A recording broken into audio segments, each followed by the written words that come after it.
नमस्कार दोस्तों, स्वागत है आपका। आप देख रहे हैं इवान लॉफ्स। आज मैं आपको एक ऐसे विश्व विजेता के बारे में बताऊंगा जिसके नाम के आगे महान और द ग्रेट लगाया जाता है। इतिहास में बहुत से राजा हुए हैं, लेकिन एक ही राजा ऐसा है जिसके नाम के साथ दुनिया महान लगाती है। वो है सिकंदर महान। तो वीडियो को लास्ट तक देखना और स्टोरी का मॉरल तो बिल्कुल भी मिस मत करना। तो चलो हम अपनी आज की कहानी शुरू करते हैं।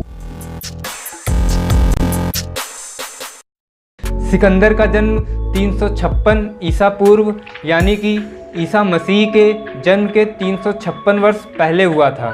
सिकंदर के पिता फिलिप द्वितीय थे, जो कि मैकेडोनिया और ओलंपिया के राजा थे। उनकी मां का नाम ओलंपिया था। सिकंदर के पिता ने सिकंदर को बचपन से ही घुड़सवारी और युद्ध की ट्रेनिंग दी। सिकंदर का दिमाग बचपन से ही बहुत तेज था, तो चीज़ों को बहुत जल्दी और तेज़ी से समझता था और सीखता था। सिकंदर अपने पिता से बहुत प्रभावित था, क्योंकि उन्होंने मैकेडोनिया जैसे सामान्य राज्य को एक महान राज्य बनाया और एक बहुत बड़ी सेना एकत्र की। लेकिन अब जो मैं आपको बताने जा रहा हूँ उसको बड़े ध्यान से सुनना, क्योंकि सिकंदर जब मात्र 13 साल का था तो उसके पिता ने उसकी शिक्षा के लिए एक गुरु नियुक्त किया। और आपको पता है कि उसका गुरु कौन था? चलो हम बताते हैं। वो था महान दार्शनिक, father of biology, father of zoology, अरस्तु या अरिस्टोटल। मैंने आपसे इसलिए बोला था कि ध्यान से सुनना, क्योंकि आप जितने भी महान लोगों के बारे में पढ़ते हैं या सुनते हैं, उनको ये जरूर देखा करो कि उनका गुरु कौन था, क्योंकि आपको उनके गुरु के बारे में पढ़ने में और ज़्यादा मज़ा आएगा। अरस्तु ने 3 सालों तक सिकंदर को साहित्य, विज्ञान, दर्शन शास्त्र और मेडिकल की शिक्षा दी। फिर सिकंदर के पिता के पास एक घोड़ा था जिसका नाम था बुसेफेलस। वह घोड़ा प्रशिक्षित था, ट्रेंड था, लेकिन बेकाबू हो गया था। किसी के भी नियंत्रण में नहीं आ रहा था। सारे धुरंधर थककर हार गए थे। तब 16 साल के सिकंदर ने कहा कि मैं कर सकता हूँ। उसके पिता थोड़ा घबराए, लेकिन उसको रोका नहीं। वह गया और घोड़े को काबू में कर लिया। सारे लोग खुश होकर तालियां बजाने लगे और सिकंदर के पिता की आंखों में आंसू आ गए, जो कि खुशी और गर्व के आंसू थे। उन्होंने सिकंदर को गले लगाते हुए कहा कि तुम्हें अब इस महान साम्राज्य को देखना चाहिए, लेकिन ये मैकेडोनिया का साम्राज्य तुम्हारे सामने बहुत छोटा है। तुम में इससे ज़्यादा प्रतिभा है। सिकंदर युद्ध के लिए उसी बुसेफेलस घोड़े से चलता था और वो घोड़ा अंत तक सिकंदर के साथ रहा। मात्र 16 साल की उम्र में सिकंदर ने मैकेडोनिया राज्य की कमान अपने हाथ में संभाली। फिर शुरू हुआ विश्व विजेता बनने का सफ़र। सिकंदर ने सबसे पहले एथेंस जीता, फिर ग्रीक को हराया, जो कि सिकंदर की बड़ी जीतों में से एक थी। फिर सिकंदर ने पार्सिया जीता, बेबीलोन जीता, इजिप्ट जीता, और ऐसा करते करते सिकंदर अब पूरे एशिया का राजा बन गया था। उसके बाद सिकंदर का अगला लक्ष्य ईरान था। वहाँ के राजा को हराकर सिकंदर ने उसकी बेटी रोकजाना से शादी कर ली। उसके बाद सिकंदर की नज़र भारत पर पड़ी। 326 ईसा पूर्व। उस समय सिकंदर की उम्र 30 साल थी। पंजाब में सिंधु नदी पार करके सिकंदर तक्षशिला पहुंचा।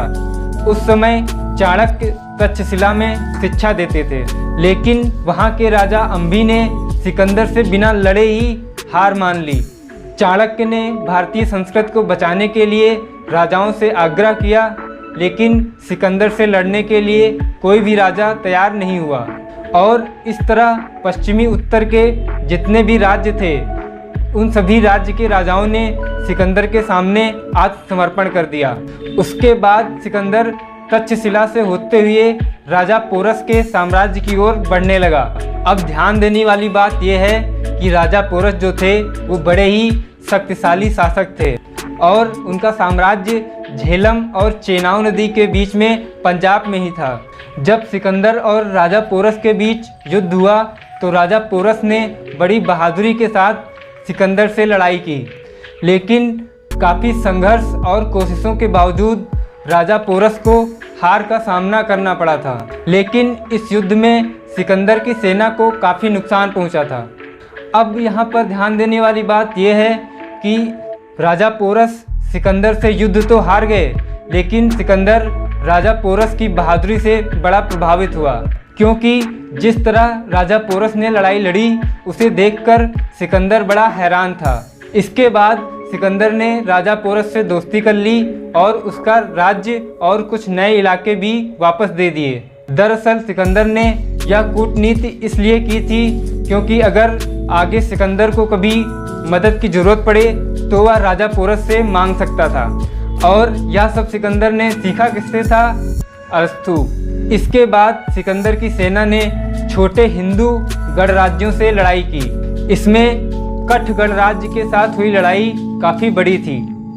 आपको बता दें कि कठ जाति के लोग अपने साहस के लिए जाने जाते थे और इन गणराज्यों को एक साथ लाने में आचार्य चाणक्य का बहुत बड़ा हाथ था। इन सभी गणराज्यों ने सिकंदर को काफ़ी नुकसान पहुंचाया, जिससे कि उसकी सेना बहुत डर गई। फिर सिकंदर व्यास नदी पहुंचा, लेकिन वहां से उसे वापस लौटना पड़ा क्योंकि उसकी सेना ने आगे जाने से मना कर दिया। दरअसल व्यास नदी के पार नंदवंशी राजा के पास 20,000 घुड़सवार सैनिक, 2 लाख पैदल सैनिक, 2,000 घोड़े वाले रथ और 6,000 हाथी थे। सिकंदर पूरे भारत पर विजय पाना चाहता था, लेकिन उसके सैनिकों की मर्जी से उसे व्यास नदी से ही वापस लौटना पड़ा। इस तरह सिकंदर ने लगभग 19 महीनों तक भारत में युद्ध किया। पूरी दुनिया को जीतने का सपना देखने वाला सम्राट सिकंदर जब बेबीलोन पहुंचा तो उसे बुखार टाइफाइड हो गया और मात्र 33 वर्ष में 323 ईसा पूर्व सिकंदर की मृत्यु हो गई। अब इस कहानी का जो मॉरल है वो सिकंदर ने खुद कहा है, तो आप पहले वो सुनो। सिकंदर को जब पता चला कि उसके पास समय बहुत कम है और अब वह मरने वाला है, तो उसने अपने दोस्तों से कहा कि मेरे हाथ दोनों अर्थी से बाहर लटके रहने देना। मित्रों ने कहा कि ये कैसी बातें कर रहे हैं आप, हाथ तो हमेशा अर्थी के भीतर होते हैं, बाहर नहीं होते। तो सिकंदर ने कहा मेरी इतनी इच्छा पूरी कर देना, क्योंकि जीवन में मेरी कोई भी इच्छा पूरी नहीं हो पाई है। मरे हुए आदमी की इच्छा पूरी करनी पड़ी। उसके दोनों हाथ उसकी अर्थी के बाहर लटके हुए थे। जब उसकी अर्थी निकली तो लाखों लोग देखने आए थे। हर आदमी यही पूछ रहा था कि हाथ बाहर क्यों लटके हुए हैं, कोई भूल तो नहीं हो गई है। फिर लोगों को पता चला कि भूल कोई नहीं हुई है। सिकंदर ने कहा था मैं लोगों को ये दिखा देना चाहता हूँ कि मैं भी खाली हाथ जा रहा हूँ। मैंने जो पाने की कोशिश की थी वह मैं नहीं पा सका।